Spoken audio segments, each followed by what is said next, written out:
myself. In 3. It's gone.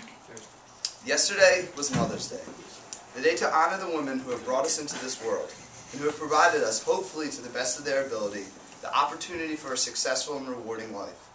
And I'm sure that all of us celebrated in their honor because mothers have such a strong and important role in each of our individual lives. Their role is unlike any other in our culture, and in no way do I feel it is appropriate or necessary to bring down their social standing. With that said, I will convince you why, in the sense that I am referring to men are superior to women. I will begin with giving you the picture that I had in my mind. I want everyone to pretend to leave their bodies, to view our earth like the Tralfamadorians do in Slaughterhouse 5. Try to imagine intelligent human society from the times of the ancient Egyptians through ancient Greece and Rome, through the Crusades, the Middle Ages, colonial times, and all the way up to the present day. When I refer to women, I refer to all women present in all of these different times. I am tackling this debate with the masses in mind. I am not comparing one man versus one woman. Nor do I feel that either side dominates the other on an individual level. I am viewing this as all women of history in today versus all men of history in today, and only one of those is subjective. History cannot be changed. What has happened has happened. The question of intelligence between men and women has been often brought up in class. I would like to answer one of the sub-questions of this overarching one. Women's brains are not the size of squirrels, but they do in fact, on average, weigh 11 to 12% less than men's. This does not automatically give way to the proposition that men are smarter though, because there are certain parts of the brain that are larger in females than in males and give them more of a knack in certain brain functions. So scientifically, we cannot derive the answer to our question. So let's look at this socially.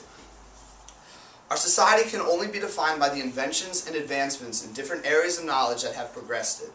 In the 1400s, the first form of glasses, the printing press, and the parachute. The 1500s brought us advancements in the fields of astronomy, mathematics, and engineering, as well as the pencil, the microscope, and the thermometer. Galileo, Pascal, and Isaac Newton expanded the realm of science and math in the 1600s. The first industrial revolution in the 18th century gave us the steam engine. In the 1800s, we saw the first photograph, the first battery, the first steam locomotive. And since then, we have seen the likes of Einstein and the automobile. These aforementioned scientists and all of these inventions, invented by men, prove that the bulk of human progress has been achieved by men. I'm not saying that women have not contributed, and that their important inventions are less important than those of their counterparts, but their inventions are fewer and far between. When talking about the masses, nothing is absolute. Both men and women have achieved great feats. It would be ridiculous to say that we could grow as a society without men and women together, but in the question of intelligence, intelligence that has furthered our understanding of the natural world through innovation and intuition, the vast majority of it all has been achieved by not woman, but man. As I've stated before, history is concrete. What happened then, happened. A key difference between men and women, besides the gossiping and superficiality, is the physical makeup of men and women. As we mature through adolescence, men get wide in the shoulders, women the hips. Why? Well, who knows who decided that? But the fact has really been a basis for the social standards of humans. Women have wide hips to prepare them for birth. Men have wide shoulders to prepare them for, I guess, a life of physical superiority over women. Aside from the last remark, there is no debating this. Women are and have been in history, when referring to the masses and not individuals, physically inferior to men. For example, all men Olympic track and field records are superior to women's, but I digress. Wars have persisted throughout history as the primary way to settle intellectual disputes. War has defined the earth, has defined mankind, and although it is a terrible occurrence and should be strived to be avoided today, we cannot escape the past episodes. Because wars have made and broken countries and have had such an elevated and important role in our society, it would be prudent of us to include it in this debate. War is a key indicator of the broader idea of physicality being an indicator of power. Knowledge is power, but so are bulging biceps, extraordinarily girthed thighs, and frank uric shoulders. Life on this planet is more than just strength, but if necessary, men could physically dominate women, and that is superiority.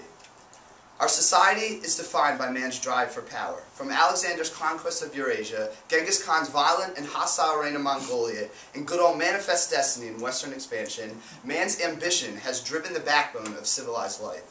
Man's ambition complemented generously by physical strength, has allowed for their gaining of power through land and money.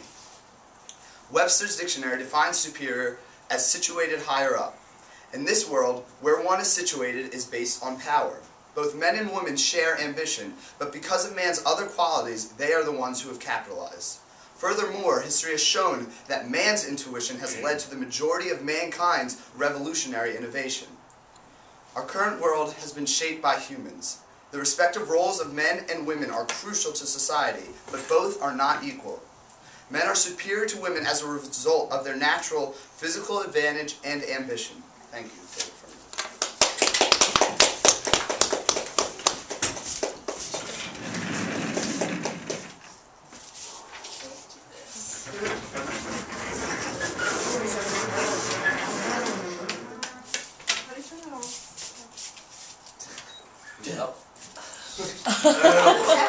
These sophomore we're not debating? Like, we're not like actually. Should I write that one? Can that be in my notes or is that off the record? That is completely off the record. Is this allowed to go on? Well, yeah, press the power. Stop it. Alright. Power.